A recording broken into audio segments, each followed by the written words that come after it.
한양 북촌의 봄은 유난히도 일찍 찾아왔다. 담장 너머로 고개를 내민 능소아가 붉은 입술을 머금고 있었으나 중추원 판사 유기수의 자제이자 대오군 최중기의 정실 부인인 유감동의 처소는 서늘한 정적만이 감돌았다. 그녀는 거울 앞에 앉아 자신의 얼굴을 응시했다. 수화폐월이라 했던가. 꽃도 부끄러워하고 달도 숨을 만큼 아름다운 용모였으나 그녀의 눈동자 속에는 서리발 같은 한기가 서려 있었다. 서른을 바라보는 나이였음에도 그녀의 피부는 빙자옥질, 즉 얼음처럼 맑고 옥처럼 고와서 한번 손을 대면 금방이라도 녹아내릴 듯했다. 인생이란 것이 참으로 인생무상이로구나. 비단 옷을 입고 산의 진미를 먹은들 이 가슴 속에 타오르는 불꽃을 꺼뜨릴 수 없으니 어찌하겠느냐. 그녀는 가늘고 긴 손가락으로 연지를 찍어 입술에 발랐다. 선혈처럼 붉은 색깔이 하얀 피부와 대비되어 묘한 관능미를 풍겼다. 그녀의 남편 최중기는 강직한 무관이었으나 아내의 섬세한 감정을 어루만져 줄 줄 모르는 목석 같은 사내였다. 국방의 의무를 다한다는 명분 아래 집을 비우기 일쑤였고 돌아와서도 그저 동상이몽의 밤을 보낼 뿐이었다. 그러던 어느 날 남편의 먼 친척이자 시동생 학렬인 최이가 문안 인사를 왔다. 그는 남편과는 달리 부드러운 눈매와 학식 있는 언변을 가진 사내였다. 형수님, 기체 후 일양 만강하시옵니까? 대청마루에 올라앉은 최이의 목소리가 유감동의 귓가를 간지럽혔다. 그녀는 문을 살짝 열고 그를 맞이했다. 그때 바람을 타고 유감동의 몸에서 풍겨나오는 진한 매화 향기가 최이의 코끝을 자극했다. 그녀가 입은 얇은 비단 저고리 사이로 은은하게 비치는 섬섬 옥수와 목덜미의 곡선은 사내의 이성을 마비시키기에 충분했다. 도련님, 어찌 이리 오랜만에 발걸음을 하셨습니까? 산천은 의구하되 인걸은 간대 없다더니 도련님의 모습은 더욱 늠름해지셨구려. 유감동의 목소리는 은쟁반에 옥굿을 굴러가는 소리처럼 청아하면서도 끝이 살짝 젖어 있었다. 그것은 외로움에 사무친 여인이 보내는 무언의 신호였다. 최이는 마른 침을 삼켰다. 남녀 칠세 부동석이라는 엄격한 법도가 지배하는 세상이었으나 눈앞의 미색 앞에서 유교의 가르침은 이미 한낱 먼지에 불과했다. 갑자기 하늘이 어두워지더니 장대비가 쏟아지기 시작했다. 노류장화처럼 흔들리는 마음을 다잡지 못한 두 사람 위로 천둥 소리가 울려 퍼졌다. 최이는 돌아갈 타이밍을 놓쳤고 유감동은 그를 사랑채가 아닌 자신의 침소 근처로 안내했다. 비가 이리 모질게 오니 잠시 쉬어가심이 어떠하옵니까? 어두컴컴한 방 안 단 한 자루의 촛불만이 두 사람의 그림자를 벽에 길게 늘어뜨렸다. 유감동은 고의로 옷깃을 살짝 흐트렸다. 하얀 속살이 촛불 아래에서 황홀한 빛을 발했다. 최이는 그녀의 눈을 보았다. 그곳에는 탐욕과 애수 그리고 알 수 없는 광기가 소용돌이치고 있었다. 형수님, 이것은 천인공노할 일입니다. 만약 발각이라도 된다면 도련님, 인생은 일장춘몽이라 했습니다. 죽으면 흙으로 돌아갈 이 육신, 살아생전 뜨겁게 불태우는 것이 무엇이 잘못이겠습니까?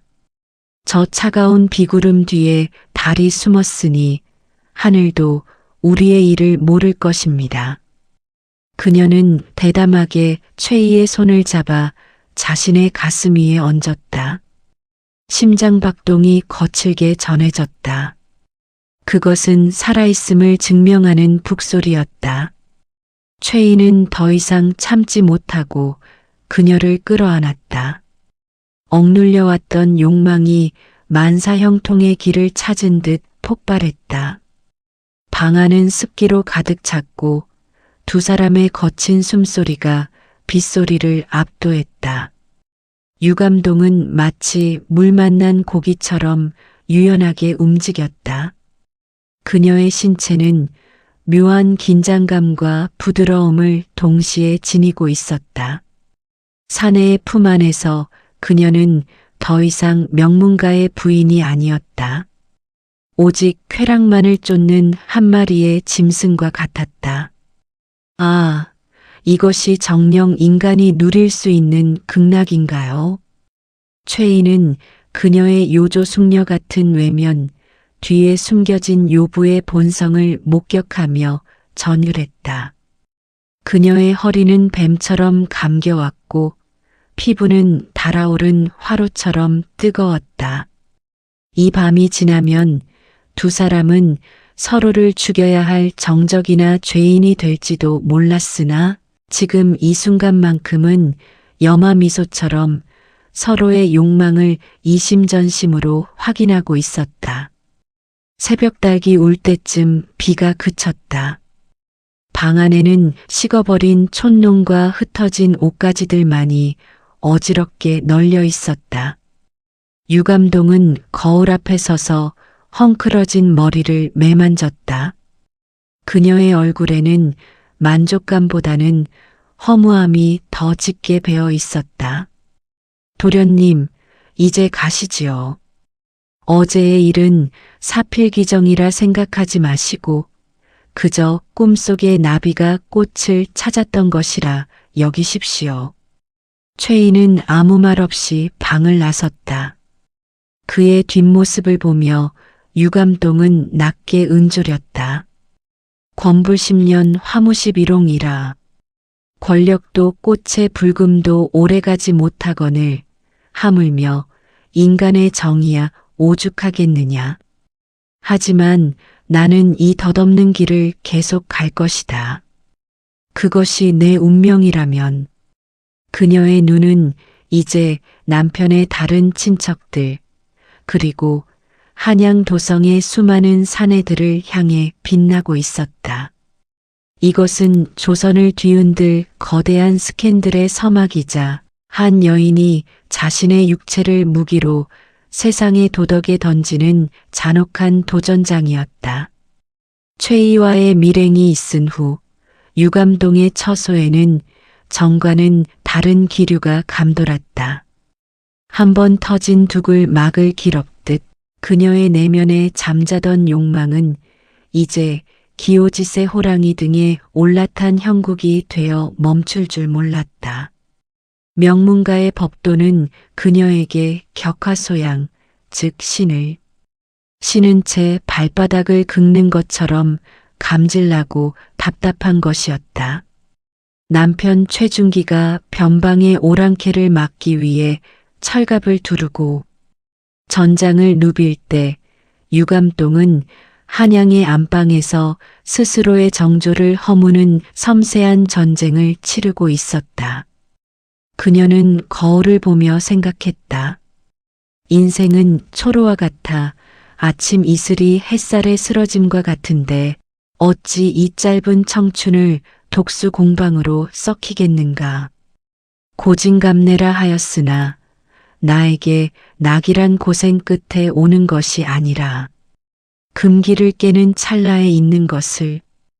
이번에 그녀의 시야에 들어온 이는 남편의 또 다른 먼 친척이자 집안의 대소사를 챙기던 시동생뻘의 이웃 사내였다. 그는 최희와는 달리 체격이 건장하고 눈매가 날카로운 무인 기질의 사내였다. 유감동은 그가 담벼락 너머로 자신을 훔쳐보는 시선을 이미 채 가로채고 있었다. 어느 으스름한 저녁 유감동은 일부러 후원의 연못가로 나갔다. 달빛이 수중월처럼 흔들리는 물가에서 그녀는 얇은 적삼 하나만을 걸친 채 가야금줄을 튕겼다. 가늘게 떨리는 현의 소리는 사내의 심장을 긁어내리는 갈고리와 같았다. 거기 누구냐? 달빛이 좋아 나와 보았더니 그림자 하나가 어른거리는구나. 유감동의 목소리는 교원 영색보다 달콤했고 사내를 부르는 손짓은 거부할 수 없는 명령이었다. 어둠 속에서 나타난 사내의 숨소리는 이미 거칠어져 있었다. 형수님 소인. 그저 밤바람이 차가워 아니가 걱정되어. 걱정이라 구밀복검이라 하더니 입으로는 아니를 묻고 눈으로는 내 몸을 탐하고 있지 않느냐. 어서 가까이 오너라. 이 밤의 정막이 나를 잡아먹을 듯하구나. 사내가 다가오자 유감동은 일부러 발을 헛디디는 척하며 그의 품에 안겼다. 사내의 단단한 가슴팍에 그녀의 부드러운 가슴이 맞닿았다. 유만부동이라 세상에 수많은 여인이 있다 한들 이토록 노골적이면서도 우아하게 사내를 무너뜨리는 여인이 또 있을까? 그녀의 살결에서는 분내와 섞인 묘한 체향이 풍겼다. 사내는 유교적 가르침인 삼강오륜을 떠올리려 애썼으나 품 안에서 꿈틀대는 여인의 온기는 그 모든 가르침을 한낱 종이장처럼 불태워버렸다. 형수님, 이것은 천인공노할 죄악입니다. 집안의 명예가. 명예? 그것이 배고픈 나를 먹여주더냐, 외로운 나를 안아주더냐. 인간의 삶은 일장춘몽이다. 꿈속에서 죄를 지은들 깨어나면 무엇이 남겠느냐. 지금 이 순간 내 심장이 터질 듯 뛰는 것만이 유일한 진실이다. 그녀는 사내의 손을 이끌어 자신의 치맛자락 속으로 밀어 넣었다. 비단보다 부드럽고 불꽃보다 뜨거운 감촉의 사내는 비명을 지르듯 낮은 신음을 내뱉으며 그녀를 바닥에 눕혔다. 풀벌레 소리만이 가득한 후원의 정자에서 두 사람의 육체는 수어지교처럼 뒤엉켰다. 유감동은 사내의 거친 손길을 온몸으로 받아내며 오히려 그를 리드했다.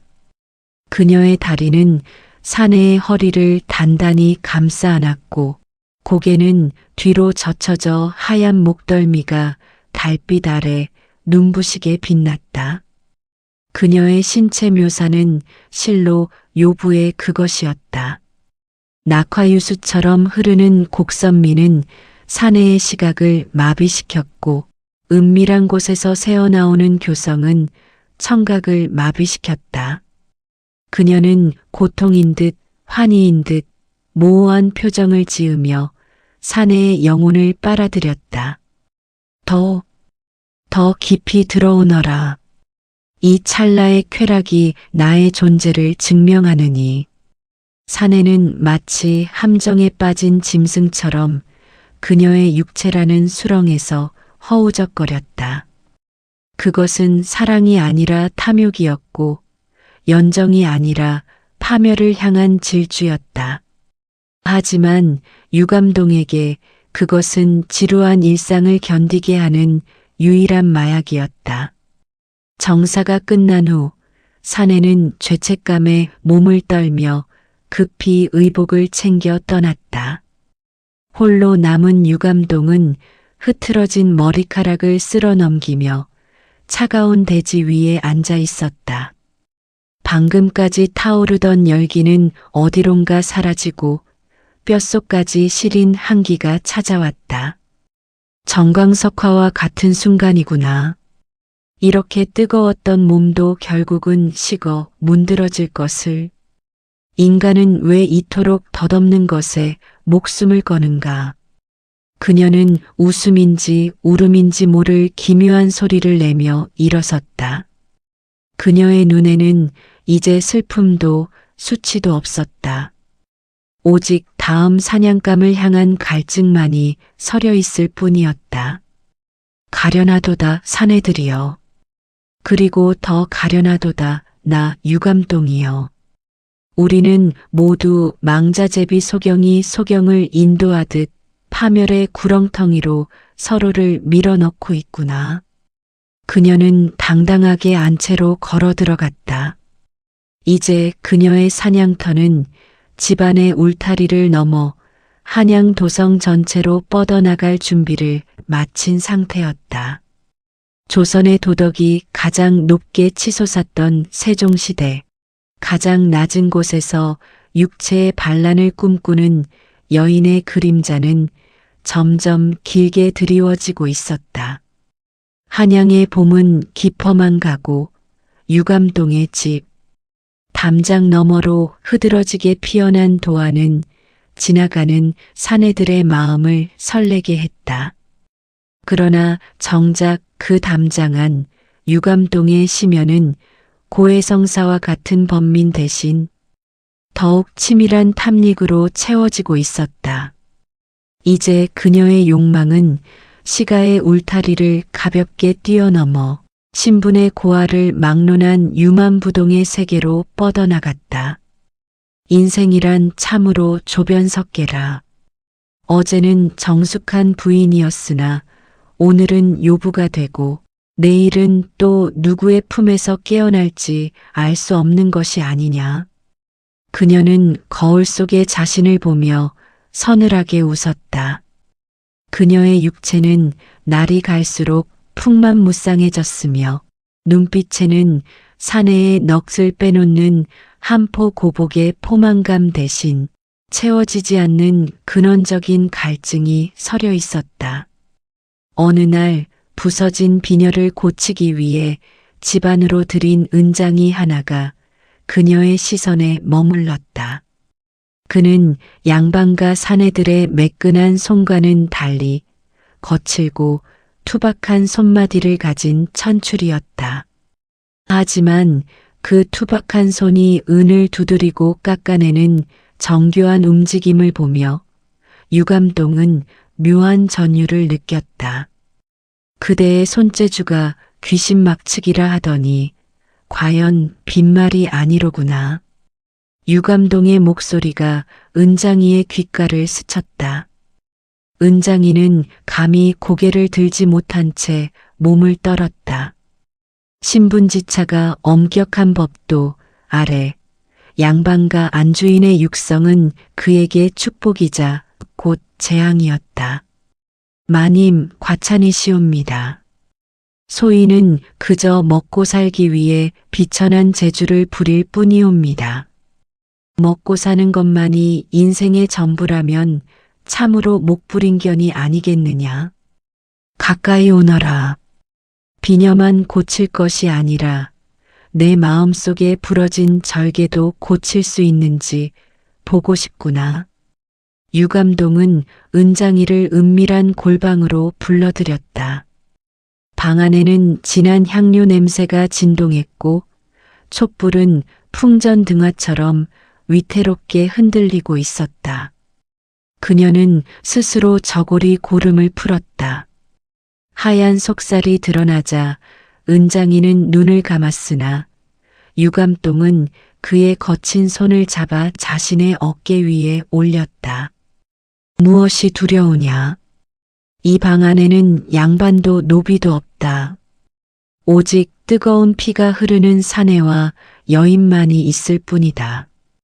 인생은 노류장화처럼 덧없거늘 신분의 굴레에 갇혀 이 아름다운 밤을 낭비하겠느냐. 은장이의 거친 손길이 그녀의 매끄러운 피부와 맞닿았다. 극명한 대비였다. 거친 수풀을 헤치고 나가는 뱀처럼 사내의 손은 그녀의 곡선을 타고 내려갔다. 유감동은 신음 섞인 웃음을 흘렸다. 사대부들의 조심스러운 손길과는 다른 날 것 그대로의 힘이 그녀를 압도했다. 그들의 결합은 천방지축이었으며 도덕의 경계를 허무는 파천왕의 행위였다. 유감동은 사내의 등 뒤로 손톱 자국을 깊게 새기며 자신이 살아있음을 느꼈다. 그것은 애틋한 연정이 아니라 서로의 결핍을 육체로 메우려는 처절한 몸부림이었다. 정사가 끝난 후 은장이는 마치 도망치듯 방을 나갔다.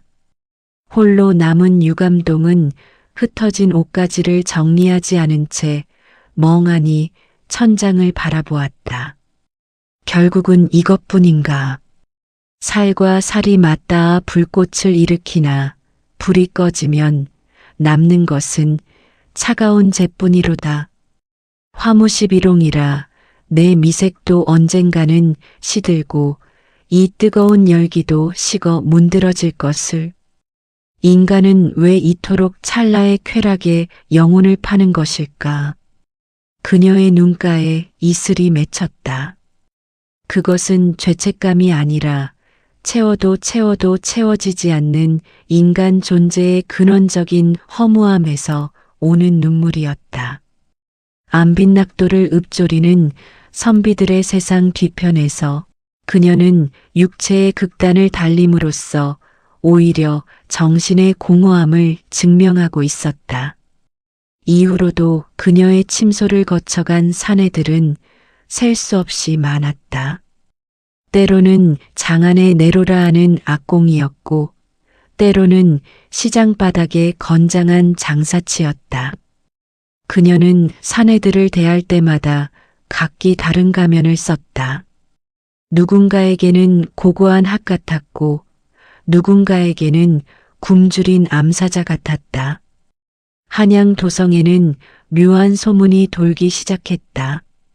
북촌의 그 집에는 사내의 혼을 빼놓는 요물이 산다는 이야기였다. 하지만 그 소문조차 유감동에게는 하나의 유희에 불과했다.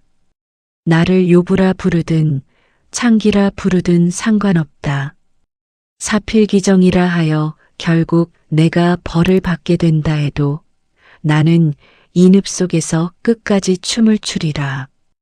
달빛이 창호지를 투과하여 그녀의 창백한 얼굴을 비추었다. 그녀는 다시 화장대를 향해 앉았다. 내일은 또 어떤 사내의 심장을 도려낼지. 고민하는 그녀의 모습은 아름답다기보다 차라리 슬픈 전설의 한 장면과 같았다. 이것이 바로 세종성세의 이면에서 피어난 가장 화려하고도 치명적인 독화의 진면목이었다. 한양 도성에 어둠이 내리고 삼경을 알리는 북소리가 멀리서 들려올 때 유감동은 처소의 등불을 나직하게 줄였다. 방 안은 은은한 침향과 여인의 살 냄새가 섞여 묘한 현기증을 불러일으켰다. 그녀는 전신 거울 앞에 서서 서서히 의복을 벗어내렸다. 비단 저고리가 어깨를 타고 흘러내리는 모습은 마치 낙화유수처럼 매끄러웠다. 그녀의 신체는 세월의 흐름을 비껴간 듯 빙자옥질의 전형이었다. 목덜미에서 어깨로 이어지는 선은 유려한 도자기의 곡선보다 부드러웠고 달빛 아래 드러난 등줄기는 깊은 계곡처럼 신비로운 음영을 만들어냈다. 이 육신이 무엇이기에 사내들은 이토록 목을 매는가. 일장춘몽에 불과한 꿈속에서 만지는 뜬구름과 다를 바 없거늘. 그녀는 자신의 풍만한 가슴을 두 손으로 감싸 안았다. 차가운 공기가 피부에 닿자 돋아나는 소름조차 관능적인 무늬가 되어 그녀의 몸을 장식했다. 가느다란 허리는 한 줌에 잡힐 듯 가냘펐으나 그 아래로 이어지는 골반은 생명력 넘치는 대지처럼 풍요로웠다. 그것은 남성을 유혹하기 위해 빚어진 조물주의 장난과도 같았다. 그날 밤 그녀의 침소에는 장안에서 이름난 악공 하나가 숨어들었다. 그는 검은고와 가야금에 능했으나 사실 유감동의 몸이라는 악기를 연주하기 위해 온 사내였다. 사내는 어둠 속에서도 빛을 발하는 유감동의 자태를 보고 넋을 잃었다. 수합회월이라는 말이 어찌 과장이겠는가. 마님 소인. 평생 수많은 곡조를 탔으나 이토록 아름다운 선율을 가진 몸은 처음 봅니다. 말만 번지르르 하구나. 구밀복검의 사내들이 한둘이었겠느냐. 어서 그대의 손가락으로 내 몸의 갈증을 타보아라. 인생은 인생무상이라 오늘 밤이 지나면 우리는 서로 남남이 아니더냐. 유감동은 대담하게 사내의 손을 잡아 자신의 허벅지 안쪽으로 이끌었다. 비단보다 부드럽고 솜사탕보다 달콤한 살결이 닿자 사내는 비명을 지르듯 낮은 신음을 내뱉었다. 그녀의 피부는 마치 만화방창한 봄날의 대지처럼 뜨겁게 달아올라 있었다. 등불이 꺼지고 두 사람의 그림자가 벽면에 엉겨붙었다. 유감동은 사내의 목을 끌어안고 그의 귓가에 뜨거운 숨결을 내뱉었다.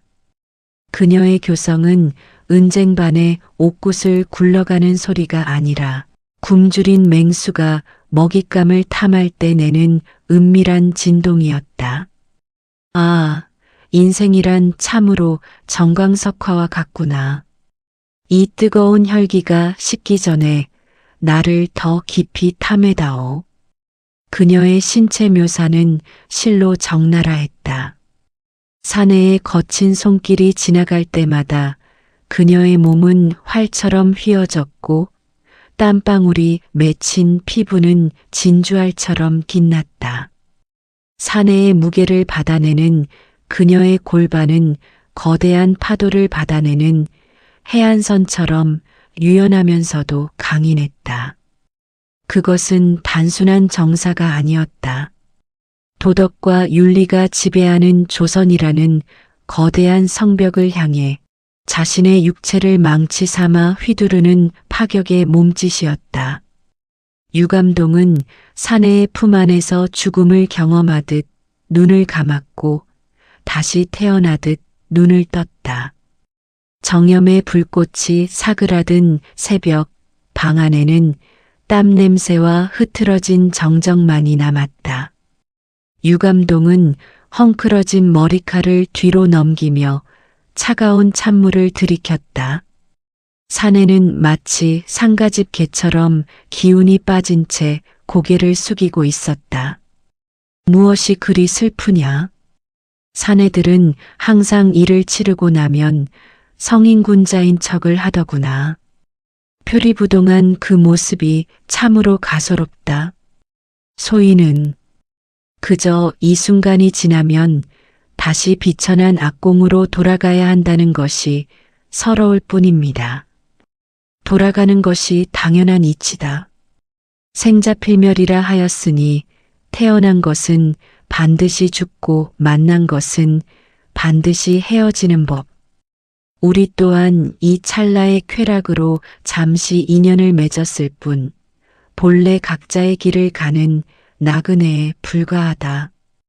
유감동의 목소리에는 서늘한 허무가 깃들어 있었다. 육체적 쾌락의 끝에서 그녀가 발견하는 것은 언제나 절대적인 고독이었다. 사내의 육체를 탐하면 탐할수록 그녀의 영혼은 더욱 황폐해져 갔다. 사내가 떠난 후 유감동은 다시 거울 앞에 앉았다. 입술 주위에 번진 연지를 닦아내며 그녀는 나직하게 의졸였다. 권부 10년 화무 11홍이라. 내 이 미색도 조만간 시들겠지. 하지만 시들기 전에 가장 붉게 타오르리라. 한양의 모든 사내가 내 치맛자락 끝에서 눈물을 흘리게 하리라. 그녀의 눈동자에는 다시금 기묘한 생기가 돌았다. 그것은 삶을 향한 의지가 아니라 파멸을 향해 달려가는 전차의 불빛과 같았다. 세종의 태평성대, 그 화려한 조명 뒤에서 유감동이라는 이름의 여인은 자신의 신체를 제물 삼아 조선의 근간을 흔드는 위험한 춤을 계속하고 있었다. 사내들은 그녀를 요부라 불렀으나 그녀는 스스로를 자유라 믿었다. 비록 그 자유의 끝이 사필귀정의 칼날이라 할지라도 그녀는 멈출 생각이 없었다. 이것이 바로 육신의 덧없음을 온몸으로 증명하며 살아간 한 여인의 가련하고도 지독한 초상이었다. 세월은 유수와 같아 유감동의 비밀스러운 탐닉도 어느덧 한양 도성의 담벼락을 넘어 저작거리의 은밀한 술안주가 되어가고 있었다. 아무리 감언이설로 사내들의 입을 막고 치밀무구하게 흔적을 지웠다. 한들 한 사람의 눈은 속여도 만 사람의 입은 막을 수 없는 법이었다. 남편 최준기가 함길도 변방에서 오랑캐의 기세를 꺾고 개선했을 때 그를 맞이한 것은 승전의 환호성이 아니라 싸늘한 이웃들의 시선과 가문의 파멸을 알리는 불길한 징조였다. 부인, 내 없는 동안 가문이 아니가 어떠하였소? 어찌 집안의 공기가 이토록 냉랭막막하단 말이오? 최준기의 물음에 유감동은 그저 엷은 미소로 화답했으나 그녀의 눈동자는 좌불안석의 기색이 역력했다. 이미 그녀의 침소를 드나들던 사내 중 하나가 술김에 그녀와의 정사를 떠벌렸고 그 소문은 꼬리에 꼬리를 물어 북촌 요부의 실체가 대오군 최준기의 처라는 사실로 굳어지고 있었다. 사건은 뜻밖의 곳에서 터졌다. 유감동과 관계를 맺었던 사내들 중 한 명이 질투심에 눈이 멀어 다른 연적의 이름을 거론하며 관가에 밀고를 한 것이다. 이는 어부지리를 노린 치졸한 수작이었으나 결과적으로 조선 사대부 사회의 근간을 뒤흔드는 미증유의 사태를 불러왔다. 의금부 나졸들이 최준기의 집 대문을 부수고 들어오던 날 한양의 하늘은 마치 피를 머금은 듯 붉게 물들었다. 유씨 부인은 들으라. 내 죄상이 하늘에 닿았으니 이제 법의 심판을 피할 수 없으리라. 최준기는 칼을 뽑아들었으나 눈앞에 펼쳐진 아내의 외도 증거들 사내들이 남기고 간 부채, 놀이개, 그리고 은밀한 연서들 앞에 맥수지탄의 심정으로 무너져 내렸다. 가문의 영광은 포말처럼 사라지고 남은 것은 씻을 수 없는 치욕뿐이었다. 포졸들에게 끌려가는 유감동의 자태는 처참했으나 한편으로는 기이할 정도로 당당했다. 머리카락은 헝클어지고 비단옷은 찢겼으나 그녀의 백옥 같은 피부와 섬섬 옥수는 여전히 사내들의 시선을 잡아끄는 마력이 있었다. 저 여자가 바로 그 요부라지. 양반과 부인이 어찌 저토록 파렴치치할 수 있단 말인가. 구름처럼 몰려든 구경꾼들의 비난 속에서도 유감동은 고개를 숙이지 않았다. 오히려 그녀는 자신을 향해 돌을 던지는 군중 속에서 예전에 자신과 몸을 섞었던 사내 몇몇을 발견하고는 서늘한 웃음을 지었다. 어제는 내 품 안에서 목숨을 걸겠다 맹세하던 이들이 오늘은 정의의 사도인 양침을 뵙는구나. 인간의 마음이란 참으로 조변석계여. 인생은 한낱 일장춘몽에 불과하거니.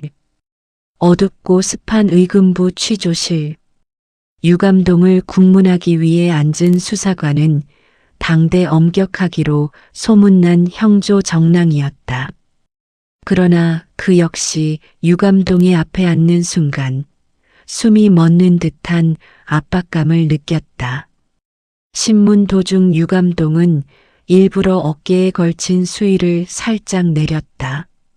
채찍질로 붉게 줄이 간 그녀의 하얀 어깨는 보는 이로 하여금 측은지심과 동시에 형언할 수 없는 가학적 욕망을 불러일으켰다. 마님, 어찌하여 이토록 많은 사내를 품으셨소? 명문가의 법도가 두렵지 않았단 말이오? 정랑 어른, 법도라는 것이 배고픈 이에게 떡을 줍니까? 아니면 얼어붙은 가슴에 온기를 줍니까? 인생은 인생무상이라 저는 그저 사라질 연기 속에서 잠시 뜨거운 불꽃을 보았을 뿐입니다. 어른께서도 이 가슴에 손을 얹어 보신다면 법도 따위는 금세 잊으실 터인데. 그녀의 목소리는 지하 감옥의 습기마저 녹일 듯 애절하면서도 관능적이었다. 수사관은 침을 삼키며 붓을 든 손을 떨었다. 그녀는 죄인이었으나 동시에 사내들의 영혼을 사로잡는 마녀였다.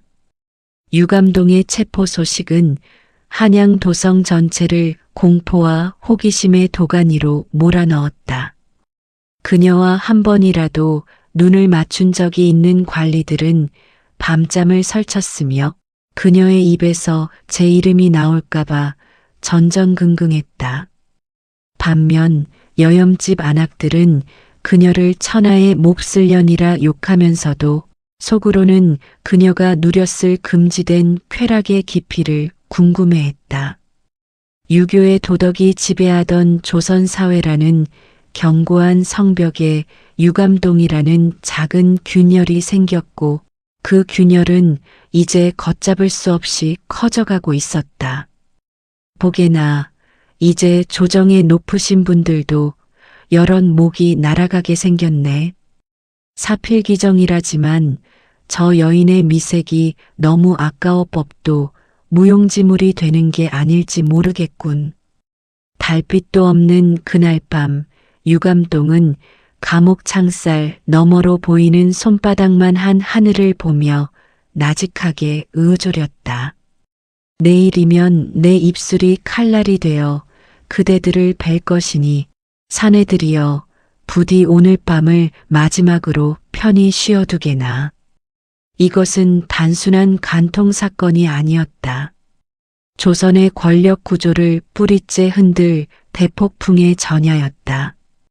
유감동, 그녀의 육체는 이제 한 개인의 소유를 넘어 조선이라는 국가의 도덕성을 시험하는 가혹한 리트머스 시험지가 되어가고 있었다. 의금부 뜰에는 무거운 정적이 감돌았다.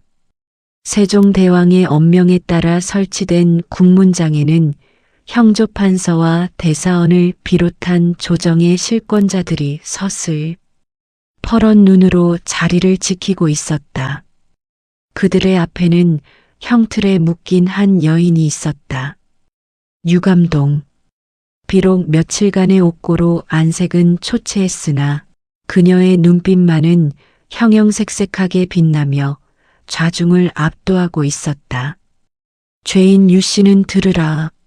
너는 명문가의 자식으로 태어나 사대부의 아내가 되었음에도 불구하고 천륜을 어기고 수많은 사내와 정을 통하였으니 이는 풍기문란의 극치요. 나라의 근간을 흔드는 대형무도한 짓이다.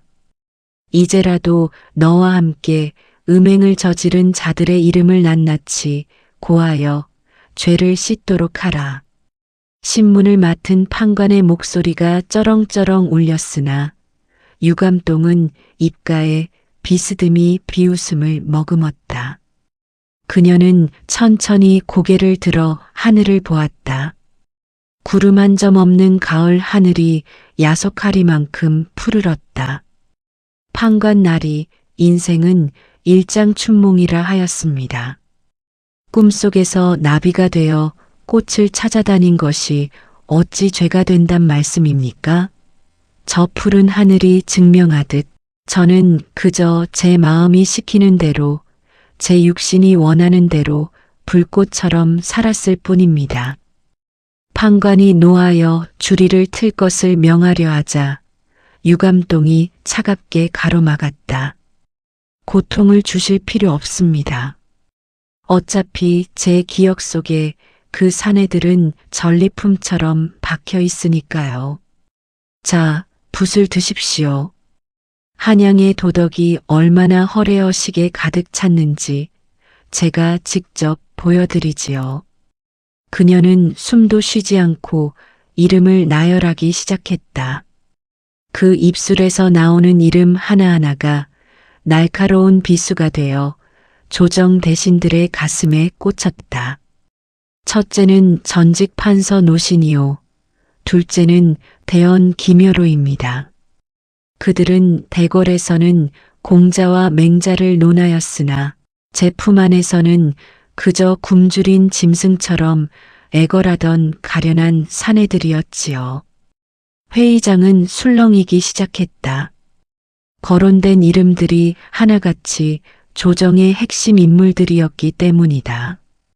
대신들은 혹여 제 이름이 나올까 전전긍긍하며 서로의 눈치를 살피기에 바빴다. 또한 시동생인 최이와 이웃에 살던 족갑벌 되는 이들도 제 침소를 드나들었습니다. 일륜지 대사를 논하는 가문에서 어찌 그런 일이 있느냐 묻지 마십시오. 인간의 욕망은 본래 목불인견인 법이니까요. 유감동은 단순히 이름만을 나열하지 않았다. 그녀는 마치 어제 일처럼 그들과의 미래를 노골적으로 묘사했다. 은장이와 정을 통할 때는 그 투박한 손길이 제 섬섬 옥수보다 부드럽게 느껴졌지요. 그의 거친 숨소리는 종묘 제례악보다 더 감동적인 음악이었습니다. 판관나리, 나리도 사내라면 아실 것 아닙니까? 비단옷 속에 감춰진 살결이 맞닿을 때에 그 정광석화와 같은 전율을 말입니다. 그녀의 묘사가 이어질수록 국문장은 기묘한 열기에 휩싸였다. 죄인을 신문하는 엄숙한 자리가 여인의 관능적인 고백으로 인해 한편의 추나도처럼 변해갔다. 그녀는 자신의 신체를 묘사할 때도 주저함이 없었다. 제 허리가 버드나무처럼 휘어질 때 그 사내들은 나라의 안위 따위는 잊은 지 오래였습니다. 오직 제 가슴 속에 얼굴을 묻고 영원한 안식을 찾으려 했지요. 인생무상이라 그토록 뜨거웠던 맹세들도 이제는 이 국문장의 먼지처럼 흩어지는군요. 폭로가 계속될수록 판관들의 얼굴은 흑빛으로 변했다. 유감동은 그들의 위선을 비웃듯 말을 이었다. 지금 여기 앉아 계신 분들 중에도 제 이름을 밤마다 부르시던 분이 계시지 않습니까? 겉으로는 정인군자인 척 고개를 들고 계시나 속으로는 제 치맛자락을 잡고 울먹이던 그날 밤을 기억하시겠지요. 표리부동한 그 모습이 참으로 가소롭습니다. 그녀의 당당함은 만사형통의 기세였다. 죽음을 앞둔 죄인의 태도가 아니라 오히려 심판자의 자리에 앉아 사내들의 나약함과 위선을 심판하는 여왕과 같았다. 그녀는 자신의 몰락을 예견하면서도 혼자 죽지 않겠다는 듯 조선의 사대부 사회를 통째로 물귀신처럼 끌어당기고 있었다. 국문이 잠시 중단되고 유감동이 다시 옥사로 끌려갈 때 서산에는 노을이 지고 있었다. 그녀는 자신을 비난하는 군중들을 향해 당당하게 가슴을 펴고 걸었다. 보아라, 이것이 너희들이 숭상하는 도덕의 민낯이다. 화무시비롱이라 하였으나 나는 내 생의 가장 화려한 순간을 피우고 지노라. 비록 내 이름이 욥으로 남을지언정 나는 단 한순간도 나 자신을 속이지 않았다. 그녀가 지나간 자리에는 향기로운 분내 대신 서늘한 진실의 냄새와 인간 존재의 인생무상함만이 짙게 깔렸다. 이제 한양도성은 그녀의 입에서 나올 다음 이름들을 기다리며 공포와 흥분 속에 휩싸이게 되었다. 유감동의 칼춤은 이제 막 시작되었을 뿐이었다. 유감동의 입술이 한 번 달싹일 때마다 한양의 명문가 기둥이 하나씩 흔들렸다. 의금부에서 흘러나온 이른바 감독명단은 전전긍긍하던 사대부들에게 사형선고나 다름없었다. 어제까지 대궐에서 도덕과 예치를 논하며 정인군자를 자처하던 이들이 오늘은 요부의 치맛자락에 매달렸던 파렴치 안으로 몰려 포승줄에 묶였다. 천인공노할 일이로다. 어찌한 여인의 몸에 조정의 기강이 이토록 처참하게 무너진단 말이냐. 세종대왕의 노성이 대궐을 울렸으나 이미 엎질러진 물이었다. 연루된 사내들은 그 면면이 화려했다. 전직 판서 노신, 대원 김여로를 비롯하여 무려 수십 명이 고관대작들이 유감동이라는 마력의 늪에 빠져 허우적거린 사실이 만천하에 드러난 것이다. 옥사에 갇힌 사내들은 비굴했다. 그들은 유감동의 몸을 탐할 때의 그 뜨거웠던 눈빛은 온데간데 없이 이제는 살기 위해 그녀를 비난하기 바빴다. 소희는 그저 여우 같은 그녀의 교원 영색에 잠시 홀렸을 뿐입니다. 강제로 당한 것이나 다름없사오니 통촉하여 주시옵소서. 사내들은 저마다 아전인수격의 변명을 늘어놓았다. 누구는 그녀가 약을 먹였다 했고 누구는 그녀가 먼저 유혹하여 거절할 수 없었다고 읍소했다. 하지만 유감동은 역한 옥사에서 들려오는 그들의 비겁한 목소리를 들으며 차갑게 미소 지었다. 감탄고토라 하더니 달면 삼키고 쓰면 뱉는 것이 사내들의 본성이구나. 내 품 안에서 세상을 다 가진 듯 포유하던 기계는 어디 가고 이제는 한낱 미물처럼 목숨을 구걸하는 꼴이라니. 인생이란 참으로 인생무상하구나. 유감동은 추궁하는 형리 앞에서 오히려 그들과의 정사를 회상하며 묘한 쾌감을 느꼈다.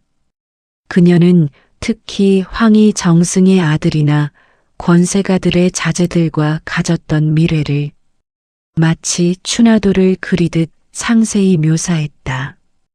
그들의 손길은 비단처럼 부드러웠으나 욕망만큼은 불길처럼 뜨거웠지요. 제 빙자옥질한 살결 위에 그들이 흘린 땀방울은 진주보다 영롱했습니다. 그들은 제 가슴 골짜기에 얼굴을 묻고 가문의 영광도 임금의 은혜도 잊은 채 오직 제 이름만을 신음하듯 불렀나이다. 그녀의 묘사는 노골적이다 못해 처절했다. 사내들의 은밀한 신체적 특징부터 그들이 정사 중에 내뱉었던 비루한 사랑의 맹세들까지 그녀는 하나도 남김없이 털어놓았다. 그것은 단순한 복수가 아니라 가식으로 점철된 조선.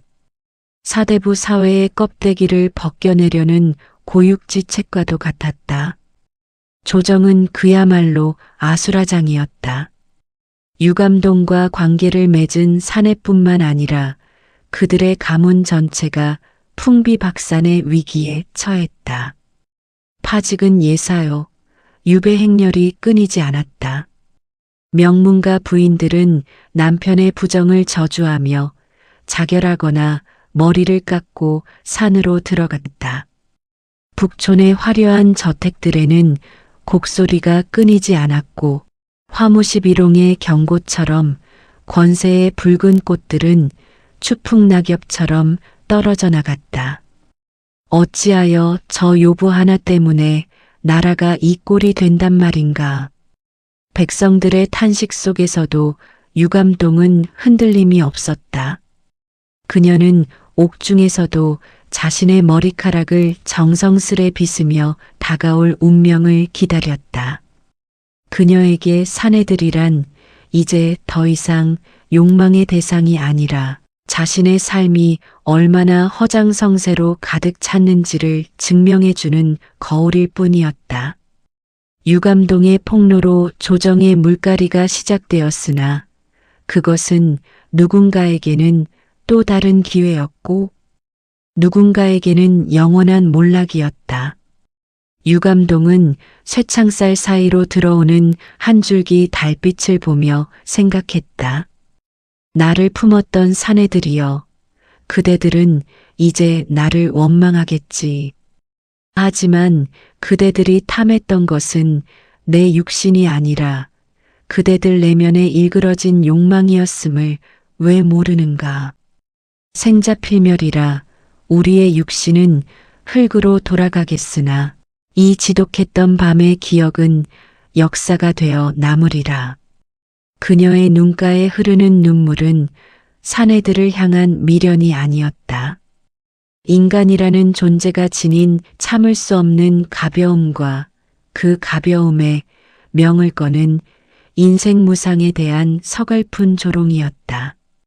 조정은 피로 물들었고 유감동이라는 이름은 조선 사대부들의 가슴에 지워지지 않는 낙인으로 새겨졌다. 한양의 하늘은 유난히도 높고 푸르렀으나 의금부 뜰에 내려앉은 공기는 서리빨보다 차가웠다. 조선의 산천을 뒤흔들고 수많은 사대부의 가문을 풍비박산낸 유감동의 마지막 판결일이 다가온 것이다. 세종대왕은 깊은 고뇌 끝에 결단을 내렸다. 비록 죄상은 천인공노할 수준이나 연루된 관료가 너무 많아 모두를 극형에 처한다면 국정의 공백이 목불인견일 것이기 때문이었다. 죄인 유씨는 들어라. 내 음행은 강상을 어지럽혔으나 그 뿌리가 깊고 연자된 자가 구름 같으니 차마 극형에 처하지 않고 먼 변방으로 유배를 보내 노비로 삼노라. 내 몸에 깃든 요사스러운 기운을 고된 노동으로 씻어내고 평생 속죄하며 살지어다. 판결문이 낭독되는 순간 유감동은 낮게 웃었다. 그것은 패배자의 신음이 아니라 세상을 조롱하는 승리자의 냉소였다. 노비라. 본래 인간은 욕망의 노비가 아니더냐. 비단옷을 입었을 때나 거친 베옷을 입었을 때나 이 몸의 갈증은 변함이 없거늘.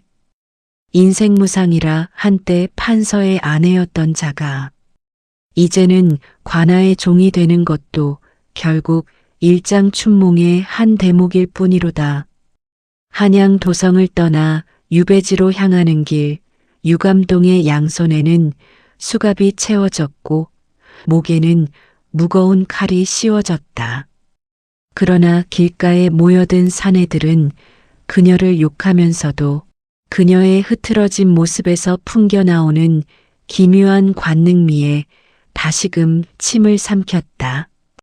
그녀의 피부는 옥중에 있었음에도 여전히 빙자옥질좌의 빛을 잃지 않았고 땀에 젖어 살갗에 달라붙은 낡은 저고리 사이로 비치는 몸의 곡선은 여전히 수압폐월의 위험을 간직하고 있었다.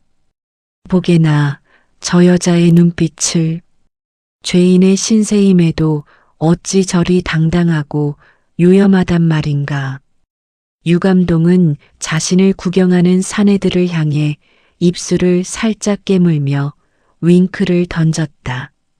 사내들은 소스라치게 놀라며 고개를 돌렸으나 그들의 심장은 이미 이심전심으로 그녀의 도발에 반응하고 있었다. 그녀는 알고 있었다. 육신이란 결국 썩어 문드러질 흙에 불과하지만 살아있는 동안에는 그 어떤 법도보다 강력한 권력임을. 유배지에 도착한 유감동은 거친 들판에서 빨래를 하고 물을 길었다. 하지만 밤이 되면 그녀의 처소는 다시금 비밀스러운 회합의 장소가 되었다. 변방의 하급 관리들부터 힘 좋은 노비들까지 그녀의 명성을 들은 사내들이 문전성시를 이루었다. 어느 달 밝은 밤 그녀는 자신을 감시하던 젊은 포조를 방 안으로 불러들였다. 얘야, 인생은 정광석화와 같단다. 내가 지키는 것은 내 몸뚱이가 아니라 내 안에 가둬둔 짐승이 아니더냐. 어서 이 무거운 칼을 벗기고 내 가슴의 열기를 느껴보려무나. 포졸의 거친 손이 그녀의 하얀 목덜미를 휘감았다. 유감동은 고통 속에서도 희열을 느끼며 사내의 어깨를 깊게 베어 물었다.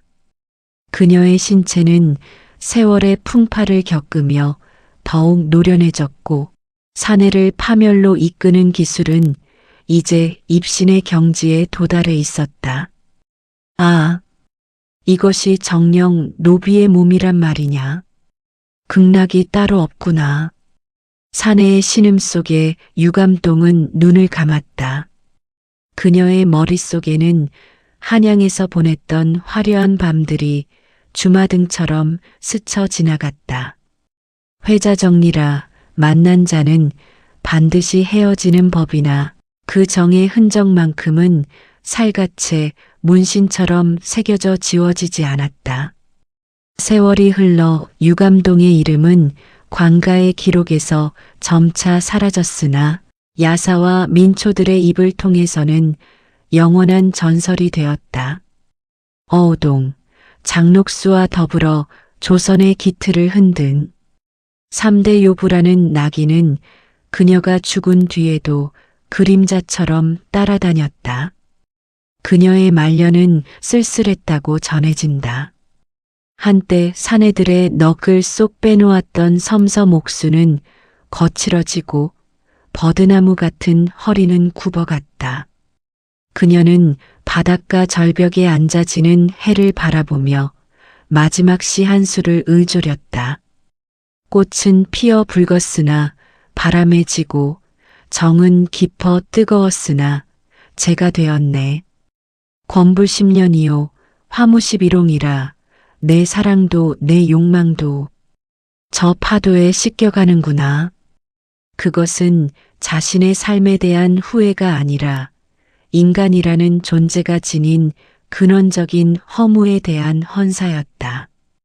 유감동이 세상을 떠난 자리에는 향기로운 꽃 대신 붉은 노을만이 가득했다. 그녀는 조선이라는 엄격한 유교 사회에서 육체의 욕망을 당당하게 드러낸 최초의 반역자였고 스스로를 파괴함으로써 사회의 위선을 폭로한 순교자이기도 했다. 시니어 독자 여러분, 인생은 참으로 창해일 속 푸른 바다의 좁쌀한 알과 같습니다. 유감동의 화려하고도 치명적이었던 삶을 통해 우리는 무엇을 보았습니까?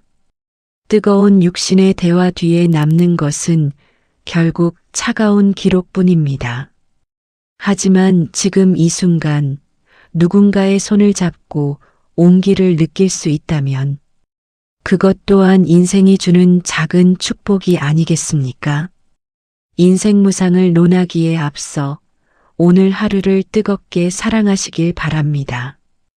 유감동이 그토록 갈구했던 것은 어쩌면 사내의 몸이 아니라 외로운 영혼을 잠시라도 눕힐 수 있는 따뜻한 빈터였을지도 모르니 말입니다. 오늘 이 기가 막힌 이야기가 흥미로우셨다면 화면 아래에 있는 구독 버튼과 좋아요 한 번씩만 꾹 눌러주십시오.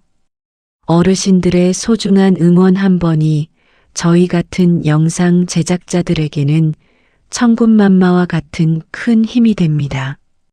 알람 설정까지 해두시면 다음번에도 세상 돌아가는 재미있고 놀라운 이야기들을 놓치지 않고 제일 먼저 받아보실 수 있습니다. 부탁드리겠습니다. 어느덧 산천 초목이 푸르러지는 계절, 가정의 달 5월이 다가오고 있습니다. 우리네 인생사 화무십일홍이라 하여 화려한 시절은 짧고 덧없다지만 가족과 함께 나누는 따뜻한 정만큼은 영원히 남는 법입니다. 다가오는 5월에는 댁내에 웃음꽃이 만발하시고 자제분들과 손주들 모두 건강하고 화목한 한 달 되시기를 진심으로 기원하겠습니다. 시청해 주셔서 대단히 감사합니다.